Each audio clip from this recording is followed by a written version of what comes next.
it's totally up to you if you want to keep the live open separately on your monitor or your phone, but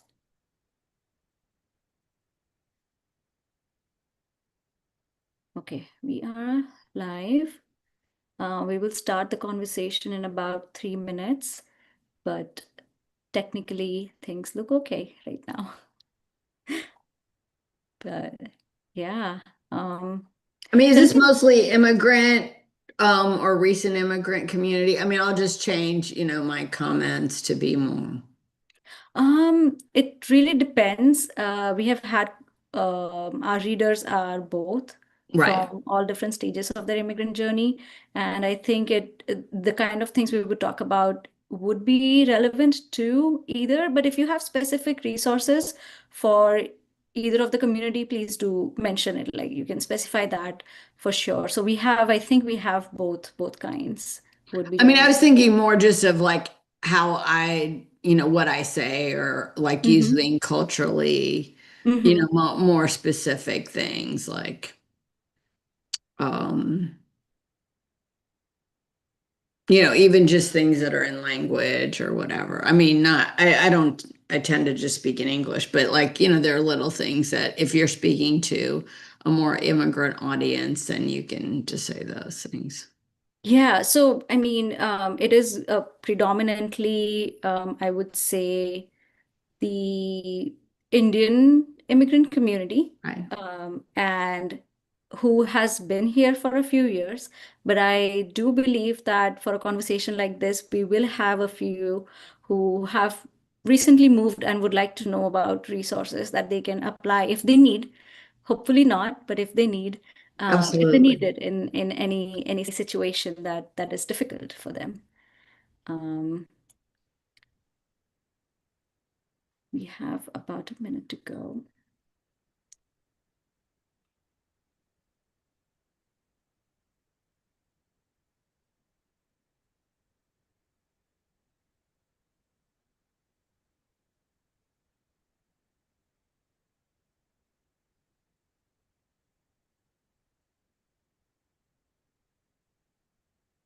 All right.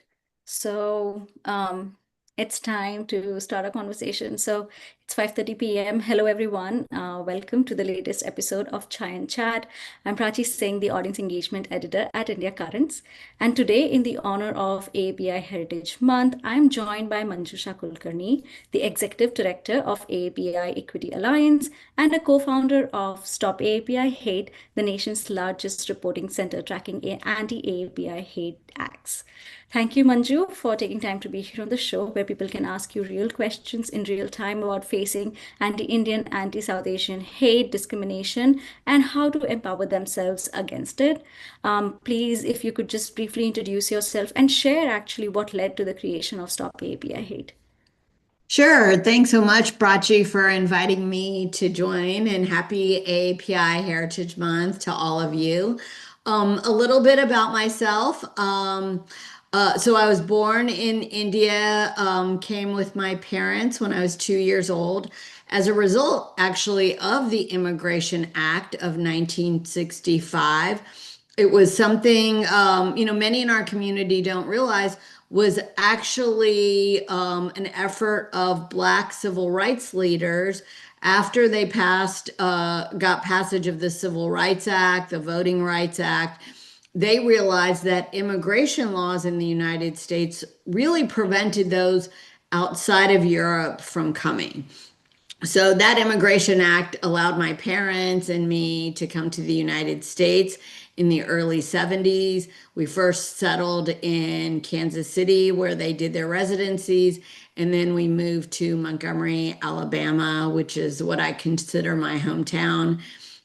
From there, after high school, went to college at Duke University in North Carolina, went to law school in Boston, and then ended up here in Los Angeles working as a civil rights attorney and then for a number of nonprofit organizations, including South Asian Network, which is one of the oldest South Asian or Desi organizations in the United States.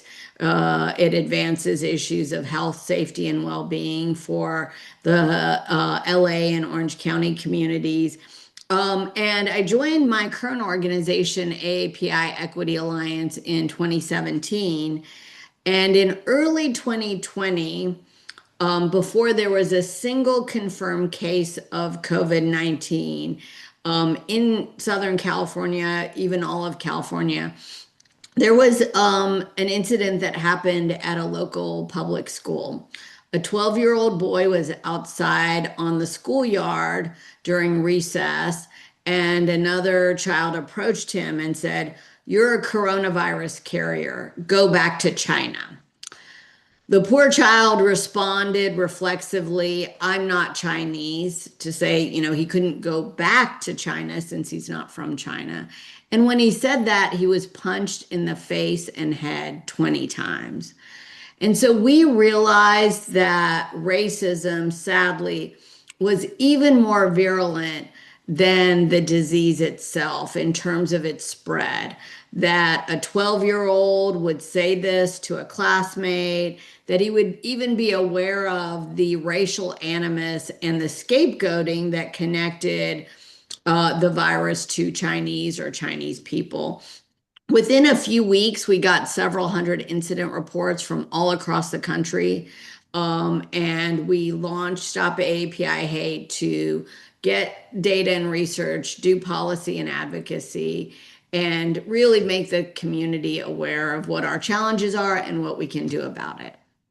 Yeah, thank you so much for that introduction and that anecdote that really places this whole conversation in context as well. Um, Before I begin, I would like to go over some housekeeping for our audience.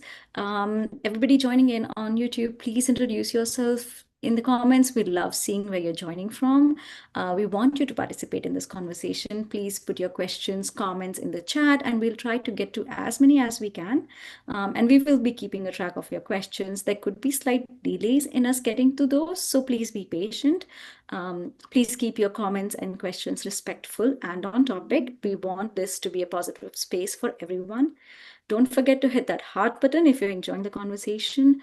We would be going on for about 45 minutes, so settle in. Hope your chai is warm, and let's get started. So, Manju, I know that you have some slides to share with us about the trends, the stats, and how anti-Indian hate manifests. We also had received this question from our audience about how does hate show up in 2026? So I would like for us to begin this whole conversation with that, just giving us some information on what the situation on the ground is right now. Sure. And would you like me to share the slides or would you? Yes, Yes. would that Okay. that would be great. Yes. Great, great. Well, let me say while I'm doing that, and it may take me a minute, that what we are really seeing in our communities today is a significant rise in anti-South Asian hate. And what people don't realize is that it is in some ways very similar to anti-Asian hate, and in other ways, what we have known before is different. And when I say that, what I'm talking about is, when we started our work at Stop AAPI Hate, as I mentioned, there really was a connection then to COVID-19 and communities, especially East Asian, Southeast Asian, being blamed for the disease. And that's both inappropriate and we know that the human condition involves the spread of disease. In fact, the Spanish flu started in the United States back in the early 1900s, but the United States didn't want to take the, quote, blame for it. And so it ended up being called the Spanish flu. In fact, the COVID virus that was most predominant in the US, especially in the beginning, was the one that came from Italy. But that's neither here nor there. It is that it was connected to the virus. more, we know that from understanding South Asian and Asian history in America, that our communities often do get scapegoated for a number of reasons. One is public health, another is economic woes or anxieties, and the third is issues around national security. And so, what you see happening, especially with the South Asian community today, is really around that second one, which is economic anxieties that people feel around lack of job security, job loss. And so there again, there's a scapegoating that happens, blaming our community members for it. So I did want to just share, as you said, a few slides to so that our community understands and the folks in the audience today understand what we're talking about. So let me do that and apologize if it takes a second. Are you able to see it? Yes. Okay, Thank great. So this is just our team from Stop AAPI Hate. You can see that we're from diverse communities. And this is one thing that is very, very important in terms of understanding and answering the question posed, which is what is happening today?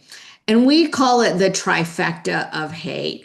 And that is that it's not simply interpersonal hate acts between two individuals, but it's also racist rhetoric that's coming from this administration, as well as other elected officials and candidates during election cycles like the one we are in now. And of course, xenophobic policies. And so that involves like the $100,000 fee on new H-1B candidates. It involves effects like on students, the detentions and deportations of a Mhm. lot of our community members, including those who have status and Mhm. including US citizens who are they see. In terms of rhetoric, I don't know if folks have followed that just a few weeks ago, President Trump actually said India and China are hellhole countries. Mhm. So this is the kind of thing that then leads to hate our communities experience. I mentioned some of our strategies, but what I want to get into very quickly is we know that our population is significant. We are now the largest Asian alone population as Indians in the United States. And what people don't realize is when we look at South Asians as a whole, our numbers are similar to the Jewish community. So when we think of, power and influence, really looking at models of other communities and saying, hey, we too deserve a place in America. And you see that here, all the places where we are, the 27 states where we are the largest Asian alone ethnic group. So just when we talk about the hate, you see here, this is actually from our previous report, but some of these numbers continue to be true. In Mhm. fact, our newest report was just issued this month. So I will be sharing some of that data. But you see how we are now experiencing high numbers for our community specifically. That's gone up Mhm. from 2023 to 2024. The types of harassment, discrimination include institutional, Mhm. that is workplace discrimination, housing, in retail when you go to a shop or a grocery store, and then of course harassment. Very limited cases of property harm or physical harm. So one thing you'll notice is that when I talk about hate, I talk about hate incidents or hate acts because as a lawyer, I will tell you that those two smaller ones, physical harm or property harm, those are the ones that are crimes. The others are not crimes. That doesn't mean that there are not civil remedies or civil accountability, but we don't call them hate crimes. So Mm. if you are discriminated against at the workplace, if your child is bullied at school, those are not hate crimes, they are hate incidents. So I just want to share a couple examples before I stop the slides. And you see here last year a case where there was an Indian woman who was accosted by a customer.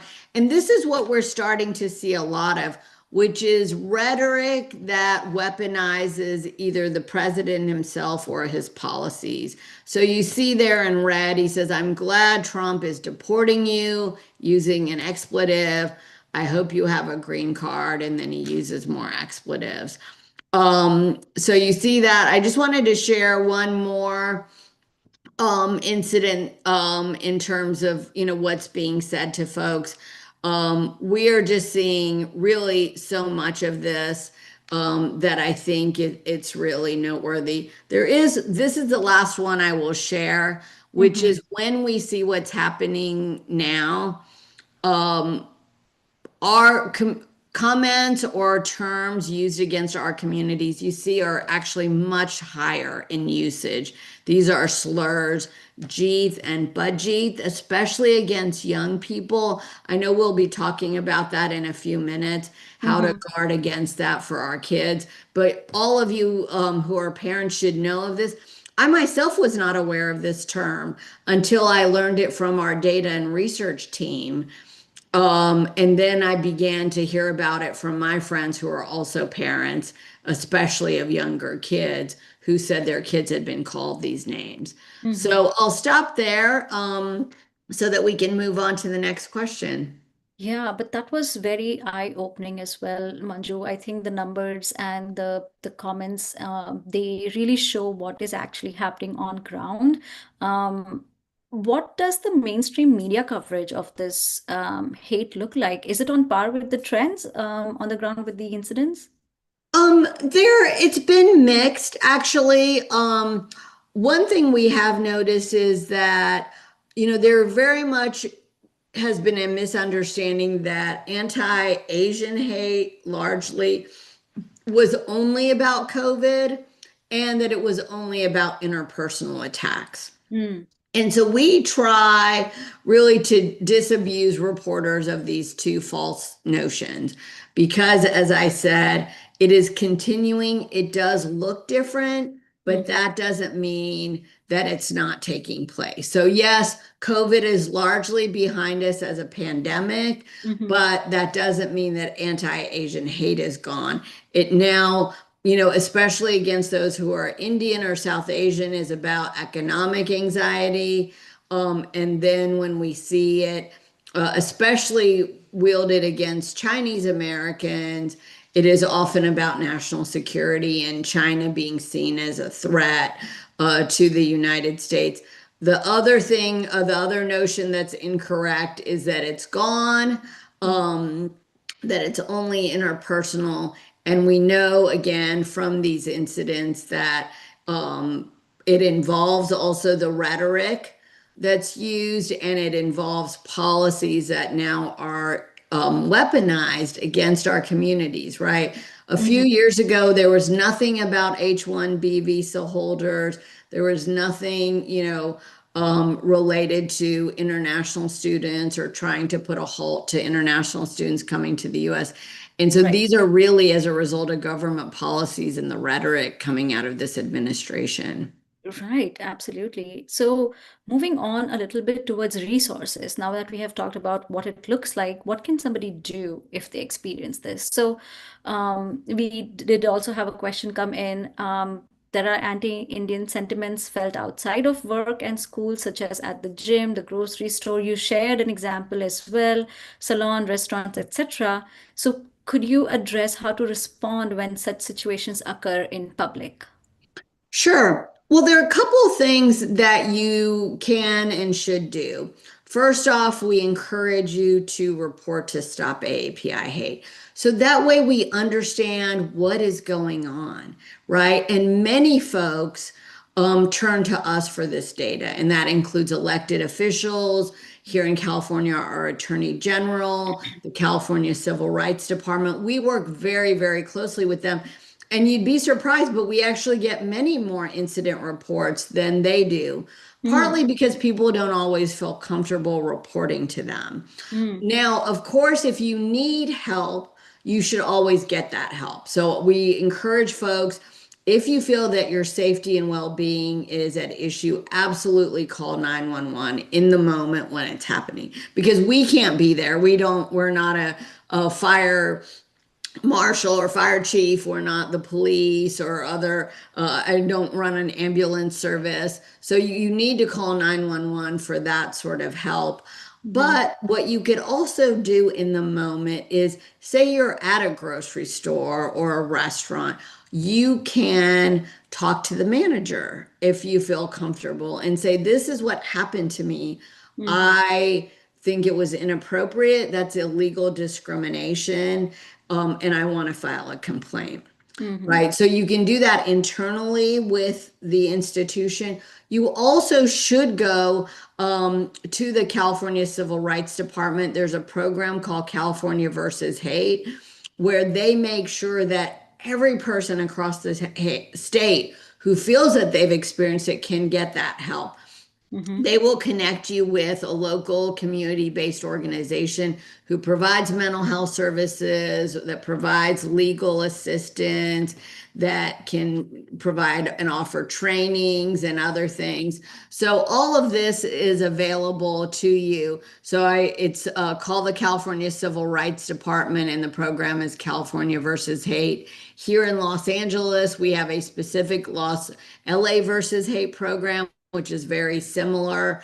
And the last one I want to mention is called Stop the Hate. So all of these kind of are overlapping, and Stop the Hate involves 180 organizations that provide direct help free of charge to community members. A number of them are Desi organizations. That includes my old organization, South Asian Network. It includes Sahas for Cause. These are two in the Los Angeles area. In the Bay Area or other parts, I believe the Jakara movement is one. There are a few others. So, really getting the help that people need, I think, is so important Mm-hmm. to being able to move on and to heal from the pain you've experienced. Yeah, absolutely. And do you have any advice for specifically for seniors on how to deal with racist remarks or worse, especially again, in these kind of public situations? How can they be prepared? So let's like take a step back on how to prepare yourself in case you experience something like this. Well, one thing that's nice is that in the Stop the Hate program, there are organizations that are focused on seniors and helping them. So Mm-hmm. there's one here in Southern California called Seniors Fight Back. They do trainings to help seniors understand, how to be prepared. There are also other organizations who provide ambassadors or walking partners. If you're in, say, San Francisco or Oakland and you want somebody to walk with you because you're nervous or anxious or fearful of Mm-hmm. what might happen, those resources also are available. So I would really encourage individuals listening today to reach out to some of those, not only the DAISY specific groups, but even the others that are in their local area to get the help and support because all of them are here to support all of us. Mm-hmm. And so they don't have to be only, specific to our community to help our seniors. Right, absolutely. And I think it actually makes me hopeful that there are all these different kind of resources actually available.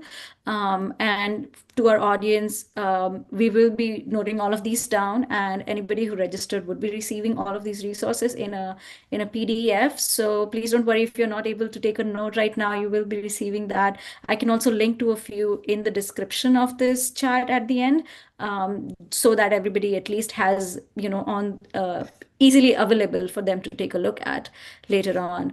Um, what are some of the important things, Manju, that bystanders can do safely and effectively if they witness something like this happening? Right. That's a great question. What we encourage folks to do is first and foremost, look out for the victim or survivor. So approach them, see what their needs are. How can I help you? Right. If you've noted that something's happening, if you feel comfortable, you can speak out on their behalf. say, for example, you see that the cashier has said something inappropriate to them or has ignored them in line. And you can say, hey, ma'am, sir, excuse me, this person was waiting, right? Or that's not okay for you to say. And then again, like as I mentioned before, say, I would like to speak to the manager. But Mhm. the key again is to do really follow the lead of the individual who's been impacted to make sure that their safety and well-being is taken care of. If they want you to call 911, if they want you to help them speak with the manager, or if they want you to, to report this, right, to Stop AAPI Hate, to California Civil Rights Department, because they really are the ones needing help, and that's where your benefit can be most felt. Absolutely. We have a question in the chat. If someone reports an incident to you, do you share this data with CA versus hate? So we do have mechanisms, but mostly what we do, we don't ever share identifying information. So let me be clear about that. So that means that if you wanted resources, you should go to them directly because we want to maintain the privacy of the people reporting to us. We do not share that type of information. With their permission, we will share stories like the ones, the people whose stories I shared with you in the slides, they Mhm. offered permission. They said you can use our story, our vignette. We also include it in all of the data that we present. But yes, because of the privacy and confidentiality reasons, which are important to so many people, we don't want to overstep our bounds. If you need help and you're seeking help, we want you to be able to do that directly. Yeah, and I think that makes so much sense when you're especially working with immigrant communities, and Exactly. you know how nervous and scared people can get sharing any kind of information that might implicate them in any which way that they would, you know. Right. So I think that's great that you are maintaining that kind of security and safety for them. Right. Um, And if I may share, I mean, my husband and I experienced it ourselves. Just mm, a few years ago, we were at a gas station mhm, in Beverly Hills, and another driver approached us. He wanted us to reverse our car, even though we were in the middle of getting gas. And so he mhm, began to yell racial epithets at us. So he said, he used expletives, effing Arabs, effing immigrants, and mhm, then he finally landed on effing Indians, go back to your country. So mhm. then my husband reported it to Stop AAPI Hate because, again, we wanted that data to be in there.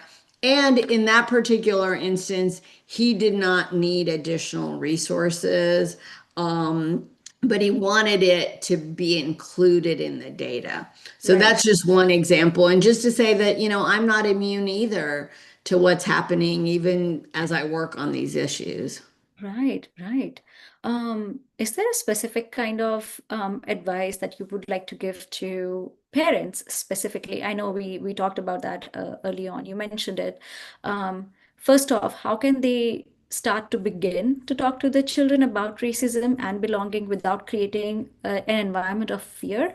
And what kind of resources can parents themselves use specifically for online hate and discrimination? And because we are seeing, and India has just reported on that as well very recently, um, online hate is also on a rise. So what kind of advice do you have on that? You also mentioned that, you know, the terms, you weren't aware of those terms. So there's a lot happening online that parents couldn't be aware of, but the children might be dealing with. That is such an important question. First off, I always tell parents make sure the advice you give or information is age appropriate. Mhm. Right? Similar to, information about the birds and the bees. When children ask if they're 4, 5, and 6, the information you give is different than if they're 12 or 13 or if they're 18, Mhm. right? So we want to make sure here that we help them to understand when they're younger that you are there to protect them, that they are safe, that their teachers are looking out for them, whether it's grandparents, aunties, uncles, and that you are there alongside, coaches, teachers. I would say that it is important actually to talk about this because often what happens, and I can say as a child of immigrants growing up, when I experienced bullying or slurs, and I didn't tell my parents, I thought it was because of me individually. I didn't realize that nothing I could have done would have changed it. It's about the color of my skin. It's about me being from India. It's about being an immigrant. And so actually, when you tell people that, whether they're children or adults, it actually makes them feel a little bit better because it's not their actions or their behavior or who they are. Mm-hmm. It is something that is uncontrollable. And when we know and understand it's racism, that there are solutions collectively, but there's nothing you need to change about yourself, Mm-hmm. right? To make it so that you don't experience that. I do Right. want to get back to the conversation about terms like Jeet and Budjeet. Mm-hmm. Um, what we've come to understand, Prachi, is that uh, the origin of those terms may have to do with a show that was beloved on Disney Channel called Phineas and Ferb. One of the characters was named Baljeeth. Actually, a lovable character, but somehow from that, people start to use it. I mean, perhaps he was the butt of the joke some of the time. Mm-hmm. Um, it began to be used as a slur. And let me give you one example that's really hurtful. A good friend of ours, their son is actually recently graduated from Caltech. He was on the basketball team, and the opposing team kept using that term every time he was on the court. Wow. Jeet, Jeet, Jeet, Jeet. And when he complained to his coach said, just ignore it. And that's not the right thing to do, right? And so if we don't know and we're not equipped, our friend was not aware of that, Mm-hmm. even aware of the incident till later, and he wasn't aware that this was a slur. Mm-hmm. So we do have to equip ourselves as parents to understand that, when our kids are being attacked and then demand from folks like coaches and teachers and others that appropriate action be taken. Mm-hmm. I will tell you, similarly, my niece, who, is dark complected, another child said to her that she looked like poop and the teacher didn't do anything about it. Luckily, my sister, who's on the Los Angeles Human Relations Commission, went to the principal and said, "Hey, you know what? That's not okay because Mm-hmm. that is also a racial slur. Mm-hmm. To say something like that, especially to a young child." And so the child and his parents need to know that Mm-hmm. that is inappropriate behavior, and they needed to apologize. Mm-hmm. So these are the things we need to be able to do is we can't turn the other way or ignore or say, "Oh, don't worry about it," because kids feel it. Mm-hmm. And just by saying like, "Oh, just put your head down," or ignore what they're doing. No, they are feeling harm, they're feeling psychic pain. So as parents, it's our obligation to get the resources for them, make them feel better, and if we can, and also to hold institutions accountable. Mm-hmm. And the resources that you mentioned, would those be the same that would apply to online discrimination and hate that people receive, or do you have any other things to share with people who come across this on online platforms?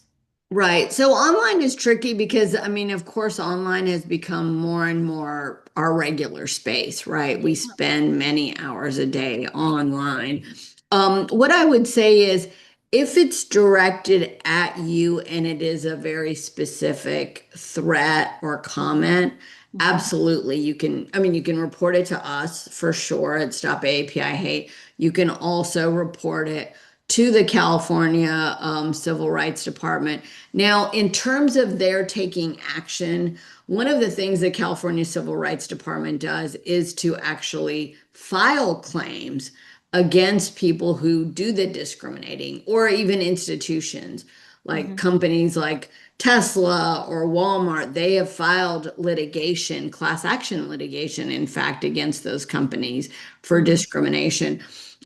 So they will investigate if somebody has made a threat against you, if you've experienced workplace discrimination, the Mhm. same thing.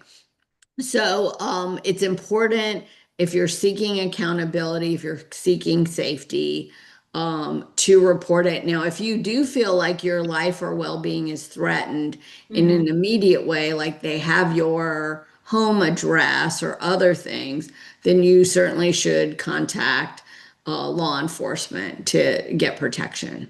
Right, of course. So I'm just looking at the chat, and somebody has mentioned about being a victim when the 9/11 incident happened, walking in the street and somebody directing racial slurs at them. They're also asking about what action was taken. I think you mentioned a couple of, school incidents that anecdotes that you gave. Do you happen to know any action if there was taken when the parents did stand up for their kids? Yeah, well, I mean, I would say that, there's both individual actions as well as, suits that are brought. I know, for example, earlier on, we worked with the former Department of Justice and the Department of Education when, for example, a child was not allowed to graduate because, or walk in the graduation line because he wore a turban. They Mm-hmm. brought a lawsuit on behalf of the child with the school district, Mm-hmm. right? There are cases of that. I think, individual acts, like I said, with, my sister and my niece, they were, able to get an apology and also highlight for the principal Mm-hmm. that, when these things happen, they need to take action. They need to talk about it.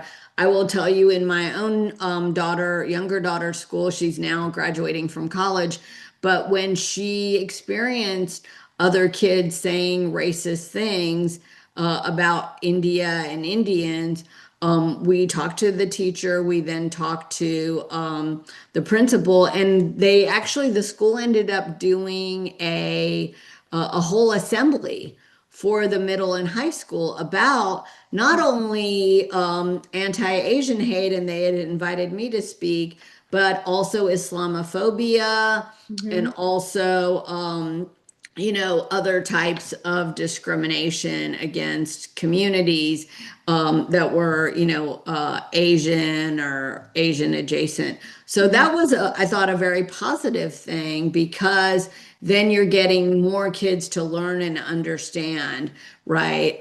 We actually were able, even in that, to show a segment of the movie, what about Apu. I'm forgetting now the title of it, but this is the movie that was created a number of years ago about using Apu, Mm-hmm. in a derogatory way. Perhaps you can remind me, Prachi, the name of that. And the filmmaker also, I think, has been someone who's spoken out quite a bit about anti-Indian tropes. In fact, that's a movie, by the way, I would highly recommend. Mm-hmm. I also wanted to share that Hassan Minaj recently did a segment using our data at Mm-hmm. Stop AAPI Hate and using videos of young people from the Indian community to show that, it's a real thing and people are, in fact, experiencing it. Yeah, I was trying to look up the movie. I couldn't find it yet, but if somebody in the comments knows about it, please do post it. Um, so we have about 10 minutes to go, and I want to move on. You already gave a perfect segue to talk about positivity and hope that we can look forward to. So you also mentioned how the assembly sort of brought together an opportunity to talk about all different kind of discriminations and hate that happen to be around us. So we had one question about, this country is made up of diverse racial identities. How can we seek common ground, and where to find that, and how can we all come together? Sure. And let me just say, I was able to find it. The movie is called The Problem with Apu, Mm-hmm. and it's by a wonderful comedian named Hari Kondabolu. And I would really encourage everyone to watch it because it's not just about that particular character from The Simpsons, but about how Indians and Indian Americans have become the butt of jokes, and even speaking with comedians of Indian origin who have experienced some of that, even as they are being selected and cast in different movies and shows. Mm-hmm. So, in terms of what we can do, and I think that's kind of a perfect segue to think about, what do we do together as a community? And what I would say, because this is an election year, voting, right? I think, for many of us, we come from a democracy, the world's largest. We came to the United States because also there were those same values for free and fair elections and ensuring justice and equality. And so I would say that to me is a starting point for the conversation about how we get along because we share these values, right? We do not, I hope, share the values of hatred, of animosity, of scapegoating, of animus, or, against people from different faith communities, different racial communities. So that's what I would say is sort of a starting point. I know here in California we have a primary June 2nd, and then there is the general election in November. And by the way, I have to say how pleased I am that in California, and especially here in Southern California, we have so many Desis running for office, right? Mm-hmm. Because that is actually part of how we feel a sense of belonging, where we Mm-hmm. get representation in our country, right? Um, is when we elect people who look like us and who share our values. So to me, it's not enough to just simply have someone who looks like us, but who actually engages in hate themselves or wants policies that hurt our communities. But I love it when the candidates actually do share our values. I'm happy to say there is a South Asian woman running for city council in my district. And it's wonderful to see that she does share the values of our family. And so that's, I think, one really important way that we can come together during in 2026. Mm-hmm. Mm-hmm. What advice or what hope do you have for bringing real allyship for the Asian American community right now? Well, people ask me all the time, are you optimistic or pessimistic, given that so much of your work is about hate, Mm-hmm. right? And I have to say that I'm actually quite optimistic right now because a few different things. One is I see people opposing these policies. Survey after survey. I want to encourage everyone to go to AAPI data. Our good friend and colleague Garthik Ramakrishnan runs AAPI data, and it shows that the Indian American community abhors hate and hateful policies. We want a strong education system for our kids. We want a good environment. We want people to pay their taxes. We want economic prosperity for everyone. And so it's wonderful to look at that data and see it. That's one reason I'm optimistic.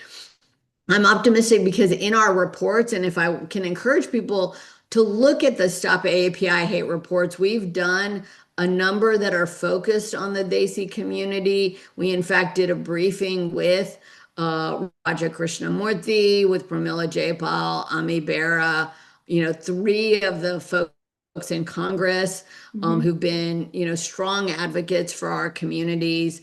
That's another reason related to the fact that, I had a chance to speak on the same panel as Pramila Jayapal in April at Indian American Impact. You won't believe they went from endorsing 30 candidates 10 years ago to 300 candidates running for office this year. Mm-hmm. That's amazing.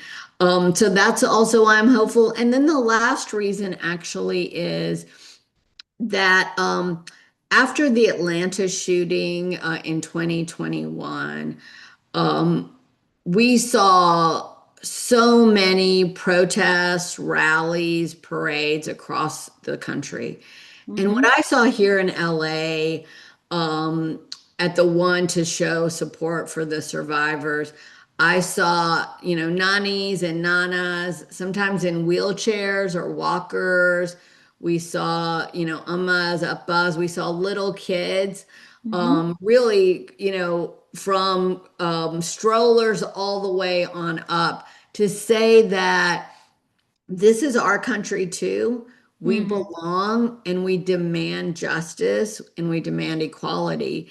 And so when I saw that, I felt so hopeful that they understand what the threats are. They're taking action and they're making their voices heard. And I think each and every one of us needs to do that now more than ever. The last thing I'll say is we can't stop hate until and unless we stop authoritarianism. And, everyone who's a US citizen has an opportunity to do that in June and in November.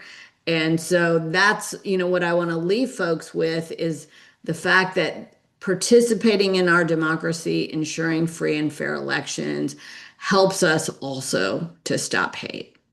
Absolutely. I think that's a great note to end on. I do see a question, and I really wanted you to talk about that as well, about the new Stop AAPI Hate Action NGO. So, if you want to tell, as the next steps, as a way forward to our audience, in quick 2, 3 sentences, what it is, what has happened, the good news, all about it. And yeah, that's where we will. Yeah, thank you so much for that question because we just launched today, actually. So I'm very happy to be able to make that announcement. There was a wonderful story in the Associated Press, and I'm actually quoted in it. And I talk about South Asian Americans and what a vital part of the community we are and the electorate. Um, and so Stop AAPI Hate Action is, if folks know the tax code, which I happen to know as a lawyer, C3 is your traditional nonprofit, and C4 enables you to do civic engagement, voter engagement, and really help to mobilize people for the election. So that's what we're getting a chance to do more of. We're still continuing to do our everyday work. We're going to continue to gather stories and data. We're going to do advocacy on Mhm. policies at the state and national level. But now, what we're getting a chance to do is help our communities. And one of the focus areas is the Desi community Mhm. to make sure that in specific districts where we have a good sizable population, we can get people out to vote, Mhm. because we know that when we vote we win, in terms of what we want for this country and its direction forward. Mhm. Absolutely. Thank you so much for sharing that. And thank you everyone for joining and for your questions. Manju, really, thank you so much. I truly believe conversations like these strengthen our community. So I really appreciate you giving us your time. To our audience, if this conversation resonated with you, please consider sharing the show in your network. Share all these resources with everyone you know. We do these monthly, so please let us know what other topics you want us to chat about in the comment section or on our website. The link is in the description below. And I also want to say that we do cover Desis on the ballot. We actually call that project Desis on the ballot. So please stay tuned for as we write the profiles and as we cover South Asians running for office. And yeah, until next time, this was Prachi from India Currents with the Chai and Chat.